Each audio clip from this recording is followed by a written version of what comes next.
Long range ఇంకా mid range ఇంకా short రేంజ్లో అక్యురేట్తో మనం ఫైర్ చేయాలి అంటే మీకు ఏ రేంజ్లో మనం ఎలా డ్రాగ్ చేయాలో మీకైతే తెలిసి ఉండాలి.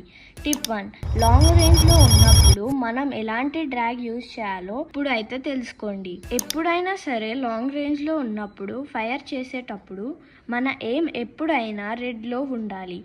ఒకవేళ వైట్లో ఉంటే మన ఎయిమ్ అనేది పైకి డ్రాగ్ అయిపోతుంది. మెయిన్గా ఇంకా గుర్తు పెట్టుకోవాలి ఏంటిది అంటే ఎనిమీ ఎంత దూరంలో ఉంటే అంత తక్కువ డ్రాగ్ చేయాలి.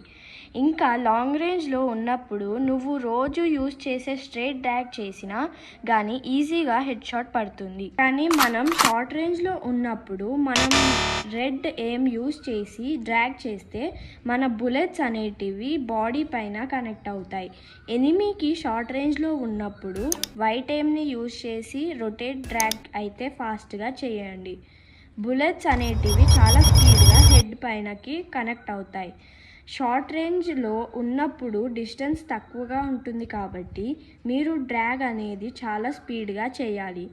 గాయస్, ఏది అయినా సింపుల్గా రాదు, ప్రాక్టీస్ చేస్తేనే వస్తుంది. మీకు హెల్ప్ చేసే ట్రిక్స్ని ఇంకా చెప్తాను, ఆ బాధ్యత నాది. మీరు లైక్ అండ్ సబ్స్క్రైబ్ చేసుకోండి అండ్ కమెంట్లో రెడీ ఫర్ ద ట్రిక్స్ అని కమెంట్ చేయండి.